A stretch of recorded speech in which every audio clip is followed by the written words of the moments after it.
Hi friends, welcome to మన ప్రజా కవి ఛానల్కి స్వాగతం. నా పేరు Shivashankar from Kurnool district. And coming to the video, అసలు మనం ఈ ఛానల్ని ఎందుకు ఫాలో అవ్వాలి అన్నదానికి ఆన్సర్ ఈ వీడియో చివరిలో దొరుకుతుంది. అంతకంటే ముందు అసలు ఈ ఛానల్ని క్రియేట్ చేయడానికి గల రీజన్ ఏంటో నా పర్సనల్ లైఫ్లో జరిగిన ఒక చిన్న ఇన్సిడెంట్ చెప్తాను, వినండి. 2013 ఒంగోలు డిస్టిక్ మార్కాపురంలో నేను బీటెక్ చేస్తున్న రోజుల్లో ఒకరోజు డేట్ వచ్చేసి June 24th, 2013. ఆ రోజు ఈవినింగ్ నా ఫ్రెండ్స్తో కలిసి ఆటోలో మార్కాపురం టౌన్కి వెళ్ళి సెంటర్లో దిగి అలా నడుచుకుంటూ వెళ్తుంటే లెఫ్ట్ సైడ్ నాకు ఒక చిన్న బుక్ షాప్ కనిపించింది. ఏమైనా మంచి బుక్స్ దొరుకుతాయని చెప్పేసి బుక్ షాప్లోకి వెళ్తే అక్కడ 2 బెంచీలు ఉన్నాయి, చిన్న బుక్ షాప్. అలా నడుచుకుంటూ వెళ్తుంటే బుక్ షాప్లో లెఫ్ట్ సైడ్ కార్నర్లో నాకు ఒక బుడ్డోడు పరిచయం అయ్యాడు. చూడడానికి చాలా క్యూట్గా ఉన్నాడు, ఇంట్రెస్టింగ్ అనిపించి హాయ్ రా అనగానే ఎగిరొచ్చి చంకలో కూర్చున్నాడు. ఇదేంట్రా హాయ్ అనగానే చంకలో కూర్చున్నావు అని అడిగితే, నా జీవితంలో నాకు ఫస్ట్ హాయ్ చెప్పిన వ్యక్తివిరా నువ్వు అన్నాడు. అవునా, అయ్యో పాపం అనుకున్నా. అరే చాలా రోజుల నుండి నేను ఇక్కడే ఉంటున్నా, బోరు కొడుతుంది, నీతో పాటు హాస్టల్ తీసుకెళ్ళరా అన్నాడు. నేను హాస్టల్ అని ఆలోచిస్తే పెట్టెలో ఖాళీ స్థలం ఉంది కదా అనుకొని, సరే వెళ్దాం పదా అన్న. అలా వాడిని చంకలో పెట్టుకొని బుక్ స్టోర్ బయటికి వెళ్తుంటే షాపు ఓనరు డబ్బులు ఎవడిస్తారా అన్నాడు. నేను బుడ్డోని డబ్బులు ఏంట్రా అని అడిగా. నేను వాడికి 18 రూపీస్ బాకీ ఉన్నాను రా అన్నాడు. సరే చిన్న అమౌంటే కదా అని చెప్పేసి 18 రూపీస్ షాప్ ఓనర్కి ఇచ్చేసి బుడ్డోని తీసుకొని హాస్టల్కి వెళ్ళి పెట్టెలో కాస్త స్థలం ఉంటే బుడ్డోని ఆ పెట్టెలో పెట్టి తాళం వేసా. ఓ రోజు సండే వచ్చింది. ఆ రోజు ఎర్లీ మార్నింగ్ లేచి ఫ్రెష్ అప్ అయిపోయి మెస్కి వెళ్ళా నా ఫ్రెండ్స్తో పాటు. మెస్కి వెళ్ళి టిఫిన్ చేసి తిరిగి వచ్చి హాస్టల్లో కూర్చున్న తర్వాత నా ఫ్రెండ్స్ అందరూ వాళ్ళకి నచ్చిన పనితో వాళ్ళు టైంపాస్ చేస్తున్నారు. ఏం చేయాలా అని ఆలోచిస్తూ పెట్టె ఓపెన్ చేస్తే నాకు ఈ బుడ్డోడు కనపడ్డాడు. అరే వీడు ఒకడు ఉన్నాడు కదా, మనకేమన్నా టైంపాస్ అవుతుందేమో అని బుడ్డోని బయటికి తీసి నా ఎదురుగా పెట్టుకొని ఒక 2 days అబ్జర్వ్ చేశా. నేను బుడ్డోని అబ్జర్వ్ చేస్తున్నా, బుడ్డోడు నన్ను అబ్జర్వ్ చేస్తున్నాడు. 2 days అబ్జర్వ్ చేసిన తర్వాత నాకు అర్థమైంది ఏంటంటే, బుడ్డోడు సామాన్యుడు కాదు, మహానుభావుడు, మహామేధావి అన్న విషయం క్లారిటీగా అర్థమైంది. ఎందుకంటే మనం జీవితంలో కొన్నిసార్లు నిజాలు తెలుసుకొని షాక్ అయిపోతుంటాం. అలాంటి ఎక్స్పీరియన్సే నాకు బుడ్డోడు చెప్పే ప్రతి మాటలో, బుడ్డోడు చెప్పే ప్రతి విషయంలో అనిపించింది. ఎందుకంటే బుడ్డోడు చెప్పే ప్రతి మాట, ప్రతి విషయం వింటుంటే, అరే ఇది నిజమే కదా, అరే ఇది వాస్తవం కదా, ఇది కదా జీవితం అంటే అనిపించింది. అక్కడి నుండి బుడ్డోని జాగ్రత్తగా చూసుకోవడం స్టార్ట్ చేసిన. చెప్పా కదా, నేను బుడ్డోని అబ్జర్వ్ చేస్తున్నా, బుడ్డోడు నన్ను కూడా అబ్జర్వ్ చేశాడని చెప్పా కదా. అయితే నన్ను అబ్జర్వ్ చేసిన బుడ్డోడు ఏమన్నాడంటే, అరే బాబు నీ బుర్రలో అంత చీకటే ఉంది, అది కరెక్ట్ కాదని చెప్పేసి చిన్న కిటికీ ఓపెన్ చేశాడు. కిటికీ ఓపెన్ చేసిన తర్వాత నా మైండ్ మొత్తం బ్లాంక్ అయిపోయింది. ఒక 2 days నాకేం అర్థం కాలేదు, నా మైండ్ మొత్తం న్యూట్రల్లో ఉంది, నాకు ఏం ఆలోచనలు కూడా రావట్లేదు. 2 days నేను కాలేజ్ కూడా వెళ్ళలేదు. ఎందుకంటే అప్పటిదాకా 1 వేలో వెళ్తున్నటువంటి నా లైఫ్లో సడన్గా 2 వే స్టార్ట్ అయింది. ఎలా అంటే అప్పటికి నా ఏజ్ వచ్చేసి 20 years.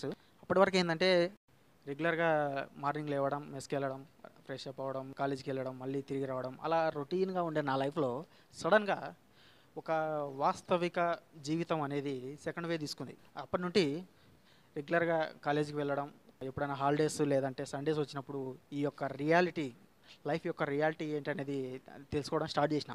అలా ఒక వేలో కాలేజీ లైఫ్ వెళ్ళిపోతుంది, ఇంకో వేలో లైఫ్ యొక్క రియాలిటీ తెలుసుకుంటూ వెళ్తున్నాను.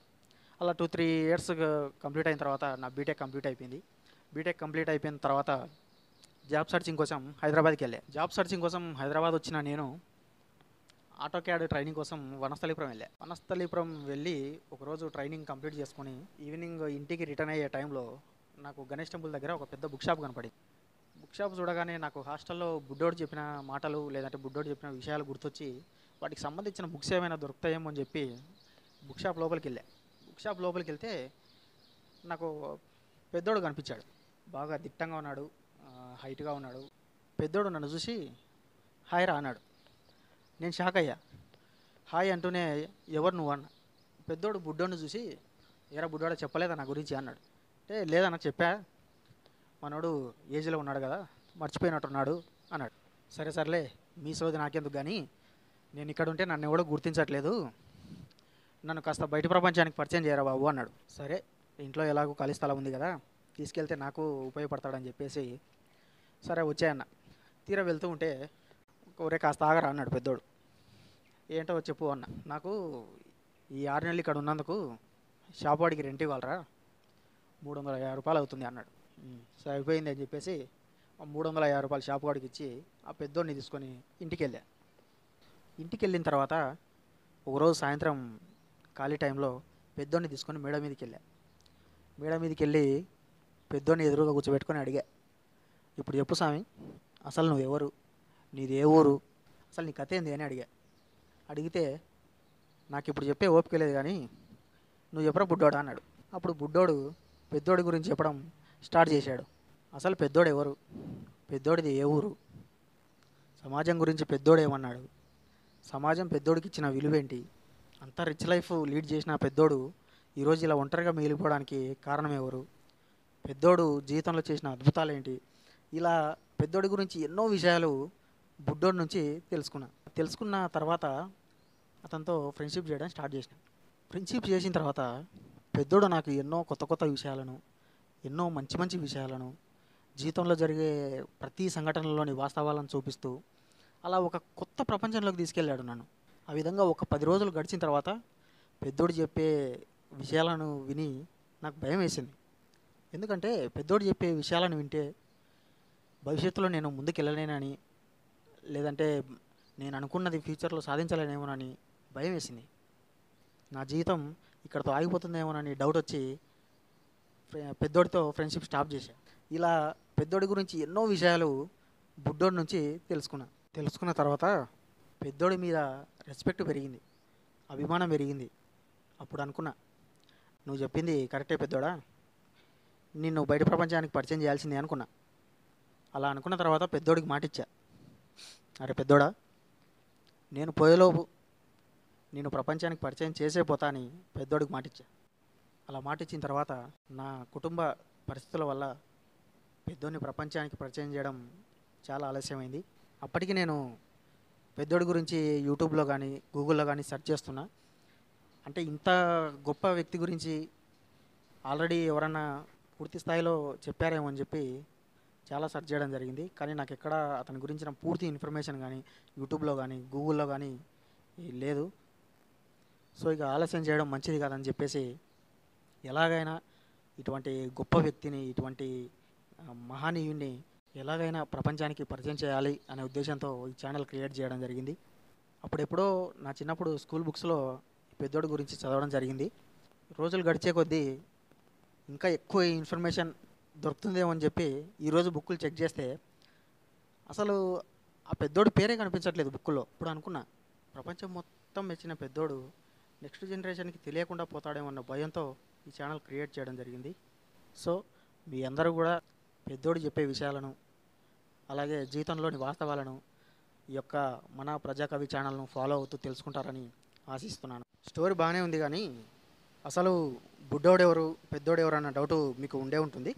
ఏం లేదండి, ఇప్పుడు మీకు డిస్ప్లే అవుతున్నటువంటి వేమన సూక్తులు అన్న ఈ చిన్న బుక్కు చాలా చిన్నగా ఉంది కాబట్టి నేను బుడ్డోడిగా వర్ణించడం జరిగింది. అండ్ అలాగే ఇప్పుడు మీకు డిస్ప్లే అవుతున్నటువంటి ఈ 5000 వేమన పద్యాలు అన్న ఈ లావు బుక్కు చాలా దిట్టంగా ఉంది, పెద్దగా ఉందని చెప్పేసి నేను పెద్దోడిగా వర్ణించడం జరిగింది. సో పెద్దోడి గురించి ఇచ్చిన కంప్లీట్ ఇన్ఫర్మేషన్ నెక్స్ట్ వీడియోలో నేను మీకు అందిస్తాను. అంతవరకు take rest, keep watching. So అది ఫ్రెండ్స్ విషయం. సో మీరు ఈ ఛానల్ని ఎందుకు ఫాలో అవ్వాలి అన్నదానికి మీకైతే ఒక క్లారిటీ వచ్చిందనే అనుకుంటున్నాను. ఇక జీవితంలోని వాస్తవాలను తెలుసుకోవడానికి ఈ ఛానల్ మీకు కాకపోయినా మీకు పక్కవారికి యూజ్ అవుతుంది అనుకుంటే షేర్ చేయండి. అండ్ మీకు కూడా ఎంతో కొంత యూజ్ అవుతుంది అనుకుంటే సబ్స్క్రైబ్ చేసుకోండి. ఓపికతో విన్నందుకు ధన్యవాదాలు. పెద్దోడి ఆశీస్సులు ఎల్లప్పుడూ మీపై ఉండాలని కోరుకుంటూ ఇట్లు మీ ప్రజాకవి.